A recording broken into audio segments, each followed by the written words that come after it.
আসসালামু আলাইকুম রহমতুল্লাহ বরকাতু। Hello guys, আজকে আমরা মুরগি বানাবো, কট মুরগি। এটা আমরা আজকে তাজা কিনে আনছি, কিনে আমরা সব পরিষ্কার করে এগুলো আমরা পুরে নিচ্ছি। এখন আমরা কাটবো, কাটে তারপরে এটাকে রান্না করব। আমাদের মুরগি কাটা হয়ে গেছে। এই যে আমাদের মুরগি।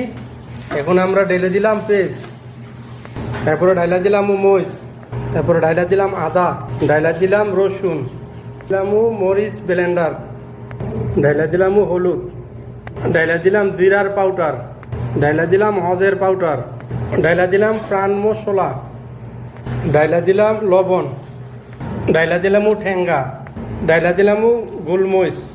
এটা সৌদি আরবের একটা মশলা। এই সৌদি আরবের মশলাটা ঢাইলা দিলাম কদ্দুরু মাংসর মশলা, ঢাইলা দিলাম এলাইচ, ঢাইলা দিলাম আস্তা জিরা, ঢাইলা দিলাম লং, যে ডাইলা দিলাম তেজপাতা, যে ডাইলা দিলাম তেলটা। আমি এটার ভিতরে এখন সব মশলা ঢেলে দিচ্ছি, কথা বুঝিনি। এখন আমরা মলিদা দেবো। এই যে আমাদের ওস্তাদ এখন মাখতেছে, এগুলো মলি দিতেছে, দেখছেন। এটা আপনারাও ঠিক সেইভাবে সব মশলা ডাইলা এভাবে মলি দিবেন। মলি দিয়ে কিছুক্ষণ এইভাবে রাইখা দিবেন, 10 থেকে 15 মিনিট 20 মিনিট রাইখা দিবেন। দেখবেন গোস্তের টেস্টই আলাদা আসবে, দেখছেন। এই যে আমাদের মাংস মলি দেওয়া হয়ে গেছে, এখন আমরা চুলায় বসাই দেব। এই যে আমাদের যে মাংসটা আমরা বসাই দিয়েছি, এই মাংসটা এখন আপনার খুব সুন্দর একটা কালার এসে, তেল উঠছে। এখন দেখছেন কত সুন্দর একটা কালার এসে, প্রায় রান্না হওয়ার প্রায় শেষ। এখন প্লেটে বেড়ে নিই।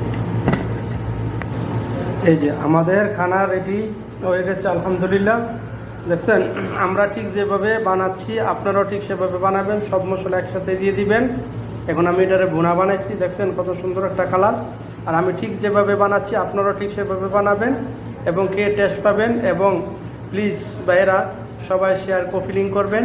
প্লিজ ভাইয়েরা, আর কে কোথার থেকে বলছেন আমাকে জানাবেন। আর আমার তরকারি রান্নাটা কিভাবে আপনাদের থেকে পছন্দ হয়েছে কিনা কমেন্টে জানাবেন, ঠিক আছে? প্লিজ ভাইয়েরা, আসসালামু আলাইকুম রহমতুল্লাহ।